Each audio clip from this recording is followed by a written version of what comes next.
Hello, I'm Daphne Nicolopoulos, otherwise known as DJ Niko. As you heard from the introduction, I write thrillers and historical fiction set in or informed by the ancient world. My mission as an author is not only to bring the places and people of antiquity to life, but to educate readers on the recorded facts and the legends left behind by the ancients. My latest thriller, called The Riddle of Solomon, and the historical novel I have just completed, which will actually be published next year, are set in Israel, in the Empty Quarter and in Lower Egypt, and they take place in the distant past, namely the 10th century BCE, specifically the reign of King Solomon. I do quite a bit of research for my books, and I'm always looking for fascinating tales from antiquity. I have long been enamored of the biblical stories of Kings Solomon and David because their legends are just so strong. These two kings were figures that we could all relate to regardless of our faith. So I decided to use them as characters in my novels. In researching David and Solomon, I sort of stumbled upon this great debate about their historicity and Israel as well as the surrounding areas during their time. In other words, I was thrust squarely into the world of biblical archaeology, which is the scientific discipline of piecing together the world out of which the Bible came. That world and all its controversy, which I found really rather fascinating, became very central to my stories. Now, it must be said that I'm not an archaeologist, not even a frustrated one. I'm not a theologian, and I'm not even Jewish. But the history of the Hebrews, the people of Israel, has been the focus of my research for years. So my perspective is not that of a scientist, it's that of a researcher and a writer. I take academic concepts and make them accessible to my audiences and to my readers. That's the difference. Archaeology, of course, is the strongest tool we have to understand antiquity. It offers us glimpses into the past in the form of hard material proof. But when the subject at hand is the Bible, which is based largely on faith, this matter-of-fact pursuit of finding truth among the stones sort of takes on a whole new meaning. Faith, by definition, is the firm belief in something for which there is no proof. So thrusting proof into that notion is upsetting some people's apple carts. But add to that issue, the issue of a land that's hotly contested, that was, according to the Bible, given to a people by God himself thousands of years ago, but is not recognized as legitimate by other people. And you can see why you have the recipe for something explosive. I read somewhere that in no other part of the world does archaeology so closely resemble a contact sport. It's actually true. Not only is archaeology in Israel polemic, it is also political. And this is what we will talk about today. We will discuss the issues, the controversy, the two sides of this academic debate, and the archaeological sites that may or may not elucidate the biblical narrative. With this presentation, I'd like to offer a glimpse into a narrow but very important window of biblical archaeology, and that is the 10th century BCE. This is the area of my research because I write about the characters who lived back then, namely King Solomon and Israel and all the characters who surrounded them. This also happens to be, hands down, the most controversial and hotly contested time frame in biblical archaeology. So let's start by talking about the Bible, which for these intents and purposes is limited to the Hebrew Bible, otherwise known as the Old Testament. So who wrote the Bible? Of course, there is no one author. Different parts of the Bible are attributed to different people, but mainly it was recorded by Levitical priests, prophets, and scribes. There are some attributions to King Solomon, such as Ecclesiastes and the Song of Songs, and some to King David, such as the Psalms, but none of that can be true because those books were written so much later. So when was the Bible written? Again, not in a single time period. It took centuries to write the Bible. The Deuteronomist actually was probably writing as early as the 8th century BCE, and there were contributions up to the 6th century BCE. So late monarchic period, up to the time of the Babylonian exile, was really when the bulk of it was written. But then it continued during the post-exilic period because there was a huge stake at the time in telling the stories and creating this sort of larger-than-life picture of the Israelites' history and their claim to this land. Chronicles, the last two books of the Hebrew Bible, were said to be written in the 5th century BC, so a little bit later. And of course, the Bible could not have been written earlier than the 8th century because there was no widespread literacy. In the days of the prophets, and even in the time of the United Monarchy, there was writing in royal and priestly circles, but it was definitely not widespread. So if the events were written centuries after they happened, how can it be a history book, as is so often claimed? Well, the concept of historical documentation as we know it was non-existent then. They relied at the time on oral histories that were passed down through the generations. The stories like David and Goliath probably started some night by the fire, and they were retold generation after generation, and quite possibly, as is human nature, refined and enlarged to capture the imagination, until they became bigger than life. But given that the oral tradition was so important in the day, there is probably a lot of truth there, but it almost certainly was embellished to reflect a later reality. Now, the books of the Bible were not necessarily written to be objective history. The writers of the Bible were teaching. They were telling stories. They told about human hardship, devotion, and even depravity through some fact and some allegory and symbolism. So can it be proven? Well, yes and no. It's kind of a loaded question, actually.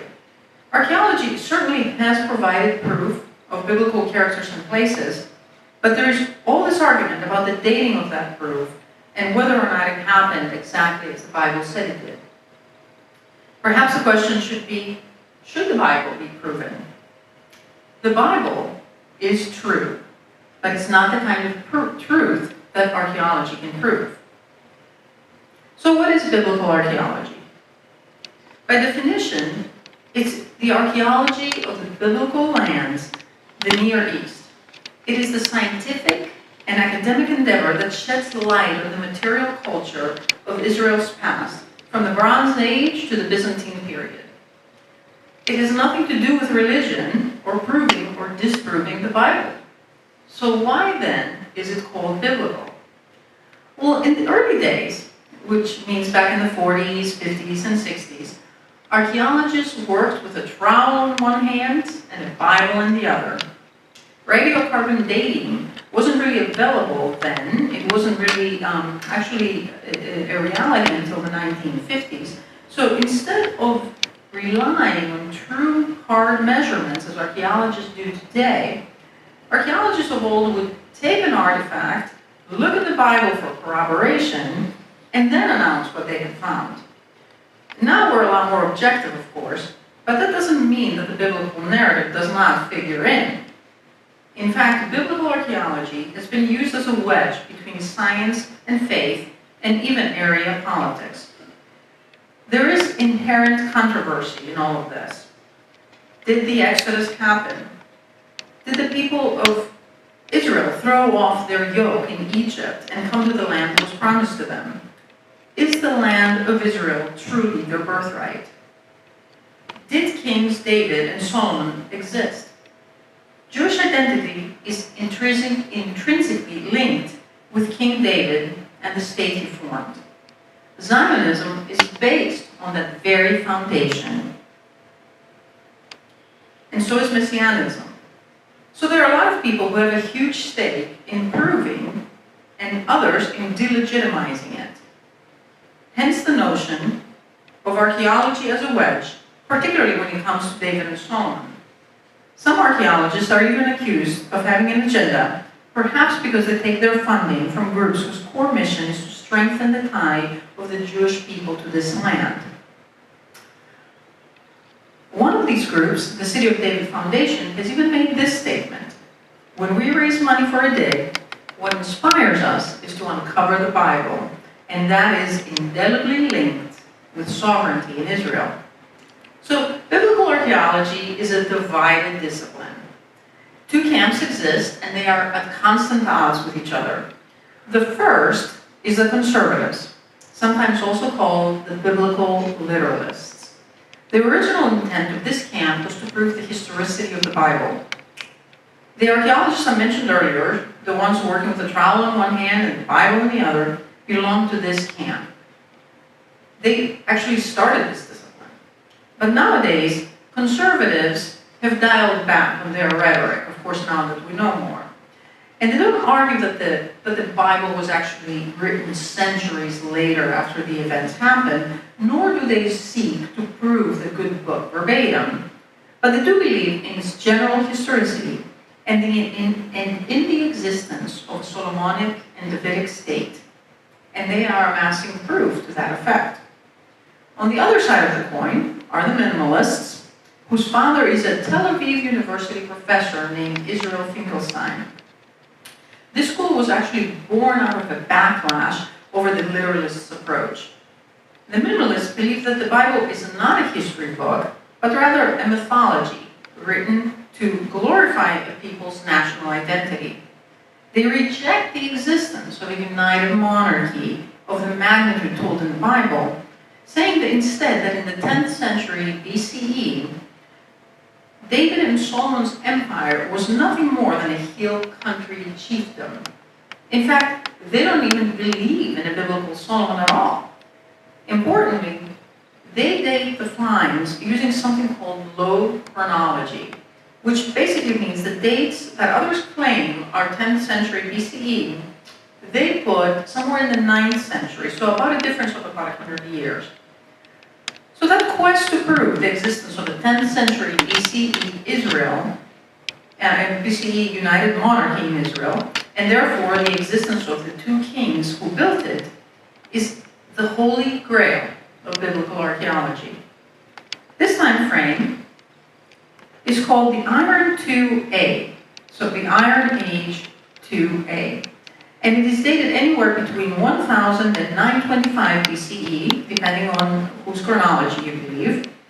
And on the lower end, it's from 920 to 800 BCE.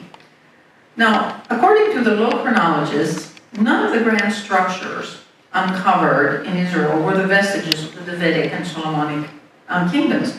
They were actually the work, they say, of kings Omri and Ahab, who ruled in the 9th century BCE. There are extra-biblical sources, of course, corroborating the fact that these two kings built widely and impressively in Israel. Nobody's arguing that. So the minimalists are basically using this knowledge to further their theory. But the problem with this time period is that there wasn't a widespread literacy, so very few things are left behind. But there are finds that point to at least part of the picture, and that's what we're going to get into in a minute. First, let's try to understand the United Monarchy. A united kingdom of Israel and Judah, which means the 12 tribes, began during the reign of King Saul, but did not really gain momentum until King David. King Saul sinned against God and had his kingdom stripped from him. So David, who became king after, was charismatic and pious, and therefore truly united the tribes under one God. The reason why the united monarchy is so important is this very thing. It was the first time the tribes were united. It was the zenith of Israel's power. Then David's son, Solomon, came along and built an empire of glorious proportions. And after his death, the United Kingdom continued under his son Rehoboam for approximately 5 years until it was decimated by an invading Egyptian pharaoh named Shoshenq. Now, Jeroboam was the man who actually succeeded in tearing the United Monarchy asunder. Jeroboam, of course, was an Israelite, and because of his betrayal against King Solomon, and a prophecy that came to him from a prophet called Ahijah the Shilonite, that basically said that he would rule over 10 of the tribes, he was made king over the northern empire, which was Israel. And Rehoboam was the king over the lower two tribes, which were Judah. Now, Jeroboam was successful in forcing the division and became king, but then there was the invasion of Shoshenq I, which came around the same time.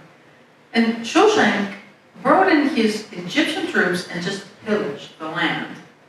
While he did not cause the division, he certainly discredited and humiliated the reigning king Rehoboam, making the schism even more justified. And we have, of course, extra biblical proof as to that fact, and I'll discuss that in a little bit as well. First, a word about the biblical kings who are under fire.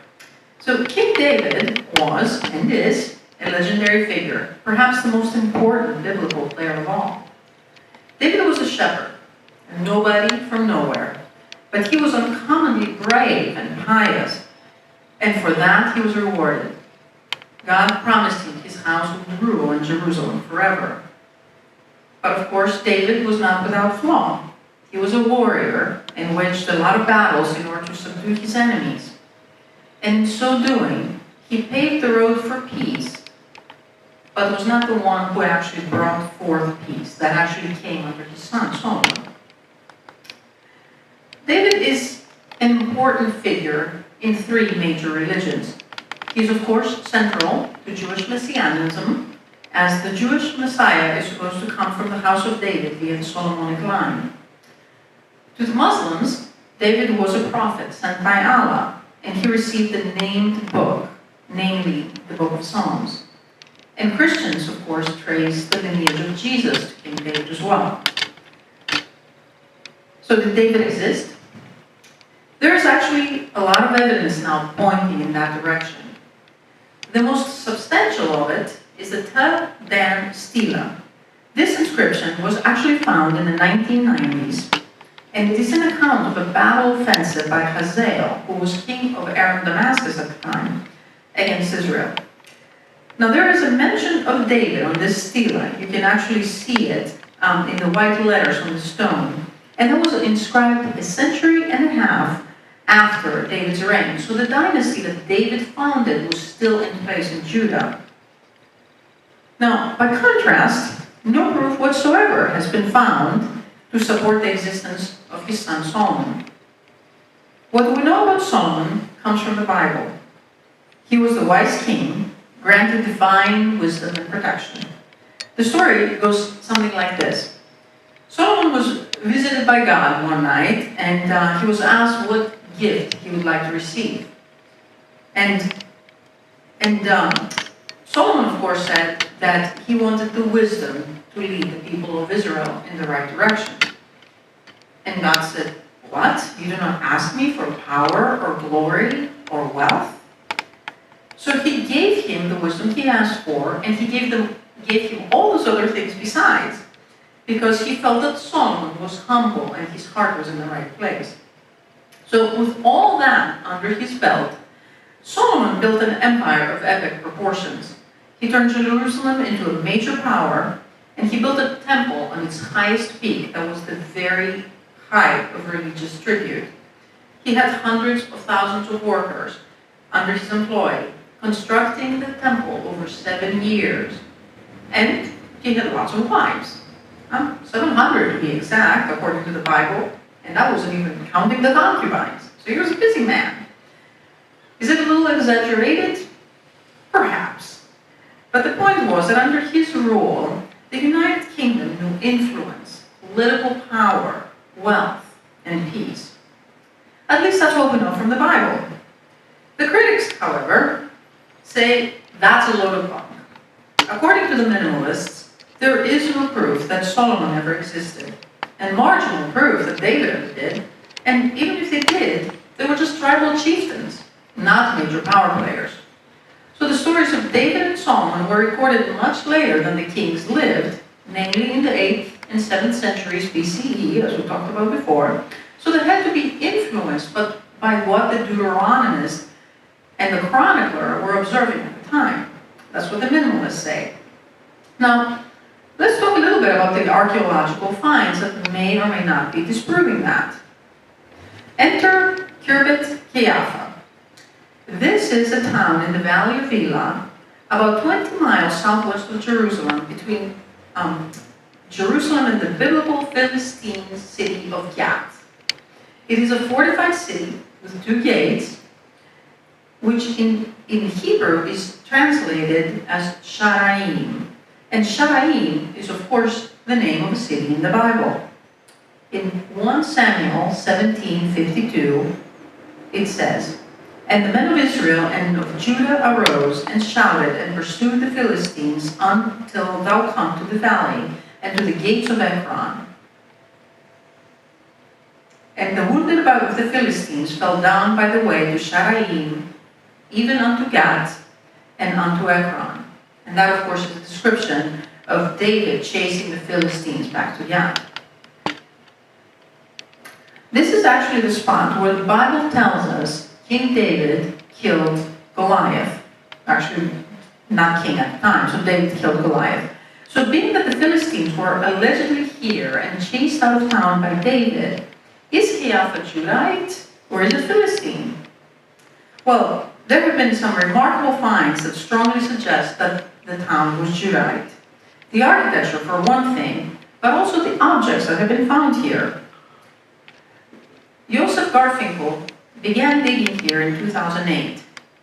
He discovered that the wall of this fortress was of the casemate variety, similar to walls found at other sites like Hazor and Gezer.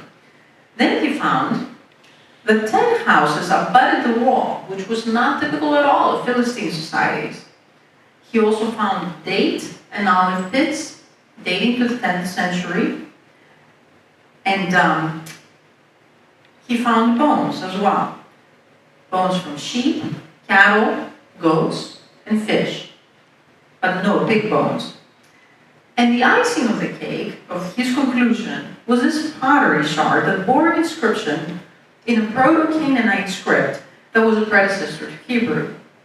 Now all this, according to Garfinkel, was compelling evidence that this site was Judite and that it dated from the 10th century BCE. Now the thinking was that this was a fortress protecting Jerusalem from Philistine attacks. Since it sat between the two and it actually sat on top of a hill, it stands to reason that a force was stationed here, looking out from the hilltop to see if any threat was approaching. And if it was, the guards would then send fire signals to Jerusalem to warn its leaders. Then over the past summer, Garfinkel released a paper with his newest finds. 2 large buildings, the largest perhaps to exist in Judah at the time, including one 100-foot-long palatial structure decorated with beautiful imported pottery and fragments of alabaster vessels imported from Egypt. Now this, according to Garfinkel, is the palace of a ruler. It could not have been a common house at all. And of course, it is dated to the 10th century BCE, which means the time of David. So his conclusion is that this was David's palace when he came to the hills. So the other structure was a pillared storeroom with hundreds of storage jars stamped with an official seal, as was customary in the kingdom of Judah for centuries. So here is the conclusion of the archaeologists working on the site. Kirbet Kiafa redefined the debate over the early kingdom of Judah. It is clear now that King David's kingdom extended beyond Jerusalem, that fortified cities existed in strategic geopolitical locations, and that there was an extensive civil administration capable of building cities. The inscription indicates that the writing and literacy were present and that historical memories could have been documented and preserved for generations. Well, hogwash, say the minimalists. These people are like bulls in a china shop. They're using bulldozers, they're digging ditches and ignoring the nuances of stratigraphical layers in the interest of publishing quickly and putting forth their ideology. So the casemate wall, well, the minimalists argue that that could have been made as early as the Bronze Age, since there are other examples of such walls throughout the Levant. And the lack of pig bones, well, that could have just as easily been Canaanite. This is nothing more than a way for biblical literalists to promote their agenda of establishing the Davidic kingdom, is what the minimalists are telling us. So now, the literalists, if you will, are moving to Lachish for the 2014 season. Lachish is a later settlement, but it does have some Iron Age layers, and that could prove some insight into what has been found at Keapha. Here, archaeologists will be looking for understudied strata to learn about things like industrialism, literacy, and administration in the Iron Age. So now, let's look at what is happening in Jerusalem, the supposed center of the United Monarchy. Jerusalem was actually not big in its day. It was only about 30 acres wide, but that actually constituted a rather extensive settlement. Jerusalem, of course, is a living city, and digging here is fairly limited. Now, take for example Temple Mount. There is a mosque there now, and it is a holy site to 3 major religions, so digging there is strictly prohibited and probably always will be. So what does our limited picture of Jerusalem tell us? Well, the one that has gotten a whole lot of attention is a monumental structure uncovered in 2005 by Hebrew University professor Eilat Mazar. She is of the conservative school and one of the so-called biblical literalists. Dr. Mazar has uncovered 6-foot wide walls, a collection of elegant pottery and ivory implements, which you see on the slide. And these, of course, were indicative of a special house, as they could not possibly have been possessed by commoners. She has dated pottery fragments, albeit dug up from fill, to the 10th century BCE. And because of the position of this building high above the city, and the scale of it, and the fact that it has been dated to the 10th century BCE, she proposes that this could very easily have been the palace of King David.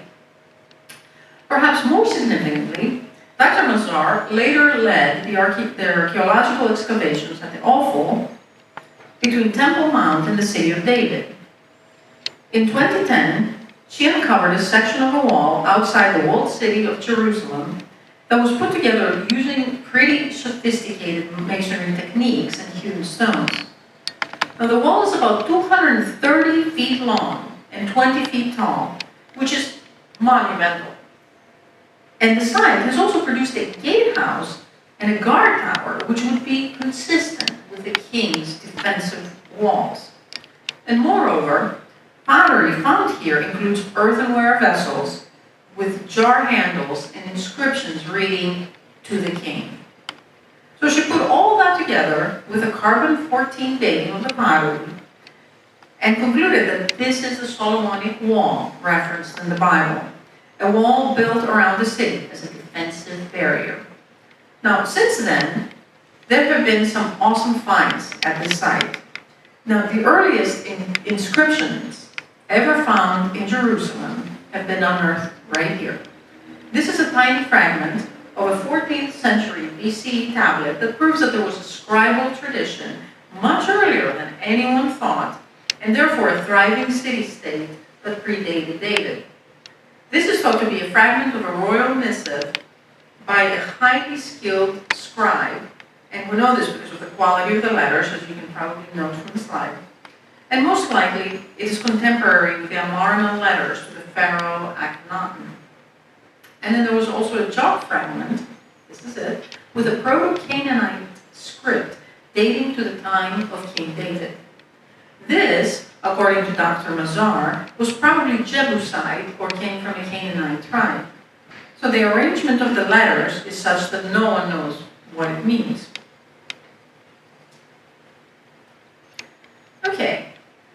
And back to the 10th century and another site, which is actually one of the most important sites in biblical archaeology, a crown jewel, if you will, and that is the city of Megiddo. This city was on the trade route between Egypt and Mesopotamia and sat along the way of the sea, and it has been in existence since the 2nd millennium BCE. It has been built and rebuilt many times over the course of history, which has produced more than 20 stratigraphical layers. You can imagine that. And archaeologists, of course, have been spending years sifting through all those layers. So, what makes Megiddo relevant to the 10th century BCE conversation? Well, I guess it depends on who you ask, but what has been found here is magnificent, no matter whose chronology you use.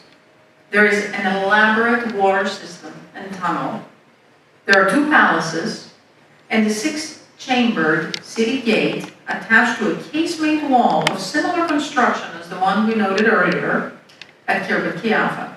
So such gates and walls have also been found at Hazor and Gezer, and of course they are which are to the north and south of Megiddo. And this evidence has been rather hotly contested. According to the Finkelstein School of Low Chronology, the gates of Gezer date from the 9th century because they share a mason's mark with the 9th century buildings in Samaria. But the conservatives look at the Bible and say that, according to the narrative, Solomon is the one who developed all 3 sites and had built Megiddo as his administrative center in the north. And what's more, Megiddo and Gezer both were destroyed by Pharaoh Shoshank in the 10th century, about 925 BCE, just as the Bible says, and just as is corroborated by the Shoshank list on the Temple of Amun at Karnak in Egypt. And that list, there it is, that's the Temple of Amun at Karnak. And this list that appears here on this wall is what's called a hard anchor in history. It is extra-biblical, so we're not relying on the Bible alone, and it is right there, etched in stone. So its historicity can and has been proven. So what is on this list? Well, Shoshank mounted a military campaign in the 50th year of the reign of King Rehoboam, as we mentioned earlier, and pretty much crippled the place. He captured cities and listed them all here. There's Gibeon, Beth Horon, Rehob, something called the Valley, which is probably the Jezreel Valley, Megiddo, and Gezer, among others. And in Gezer, actually, there is more proof of this, as there is a destruction layer that is dated to the 10th century BCE. So there are a lot of coincidences there. But aside from all this material proof, there is the reasoning that Shoshank came to decimate something. If it was just a tribal chiefdom with no influence, no power, and no riches whatsoever, what did he want with it? It stands to reason he was destroying something that he deemed as a threat, because he wasn't colonizing. The Egyptians destroyed the place and left. They weren't interested in the colony. So what did they do about Jerusalem? Because the name doesn't appear on the list at Amun at all. So was he not there? If it was such a major power, why would he not include it on this list just to have the bragging rights? One theory is that he took the treasures from the temple and left everything else standing. Now, the Bible says that Shoshank actually did take every last stitch of treasure and gold from the temple, which is probably why none of it has been found since then. So here is the temple. Solomon supposedly built this between 964 and 957 BCE. It took 7 years. It was 120 cubits tall, that's about 200 feet, with walls carved of cedar from Lebanon, and the Holy of Holies covered completely in gold. There were golden lamps, 2 massive pillars made of copper and brass, an altar of burnt offerings where the sacrifices were made, and the brazen sea for ablutions, I mean, this place was impressive. It was even built with stones that were hewn at the quarry and hauled here just so no sound of iron tools could be heard within the house of God. So the plans for the temple were supposedly given to him, to Solomon, by his father David, who in turn received them from the angels. That's according to 1 Chronicles. But there is another theory. This is the temple Ain Dara in northern Syria. It is actually a black basalt temple that dates to the 12th century BCE, but it bears uncanny similarities to what we know as the first temple of Jerusalem. There is an entry portico supported by columns. There are 3 chambers. There are carvings of lions and mythical beasts, and an elevated Holy of Holies. Not quite the grand structure described in the Bible, but you get the idea. And as far as the schematic goes, they're actually very similar. So, how much of the biblical description of the temple is hyperbole is anybody's guess. Objects from the first temple period have been found, but nothing that suggests the splendor of biblical renown. Perhaps the treasures were taken by Shoshank, as we mentioned earlier, or perhaps the Babylonians took them when they destroyed the temple, or perhaps they're buried within the Temple Mount. We may never know. This lack of evidence, of course, is fuel in the fire of the minimalists who suggest Solomon never existed at all. And the truth is, no material proof of his existence has been found. But there is an interesting site that would shed some light on his larger-than-life legacy. This is it here. It's Khirbet and Nahas. It's a vast copper mine in what today is Jordan and what then was biblical Edom. Tom Levy, the professor of archaeology, and his team from the University of California, San Diego, have uncovered vast copper mining and smelting operations that amount to the closest copper source to Jerusalem.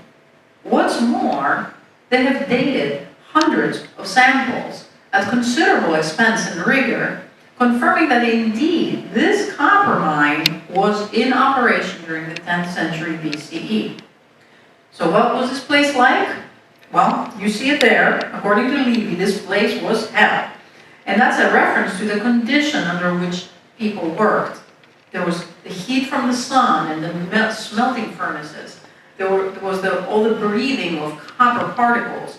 And of course, with such volume of work as supposedly took place here, that wasn't far from the truth.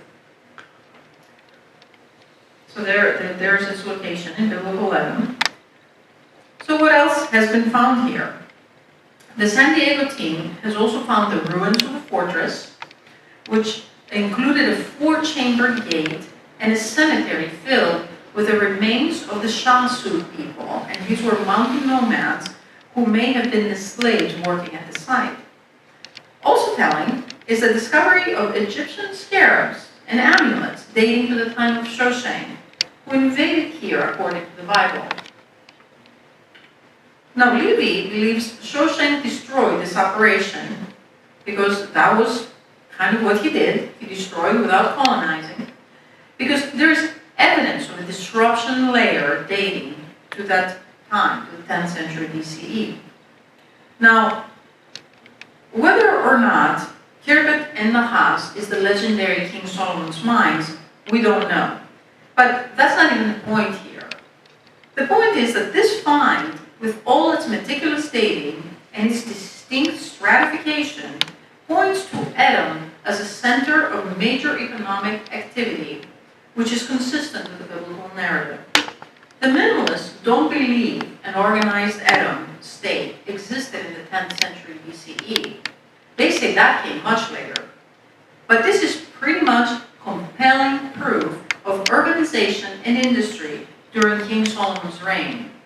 As Levy points out, simple tribal societies couldn't do something like this. So what are we to believe? Do we believe the minimalists and their scholarly contrarian approach?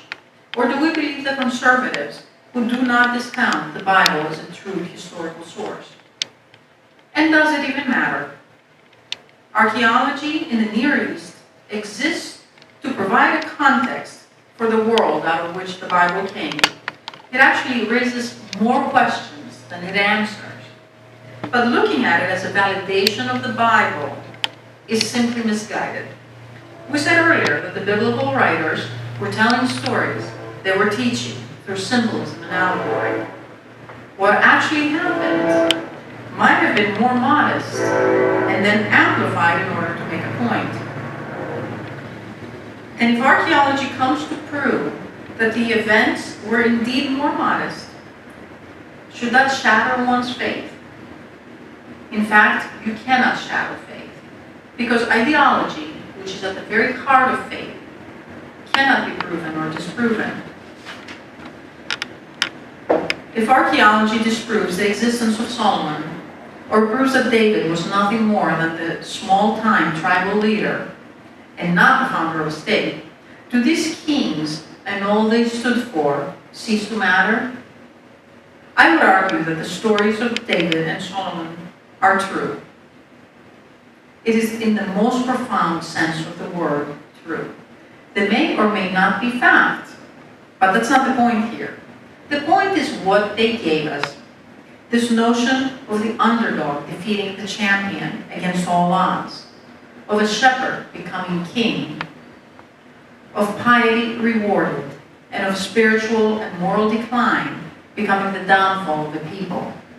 These are priceless concepts that all the archaeology in the world cannot illuminate or tarnish. Thank you very much.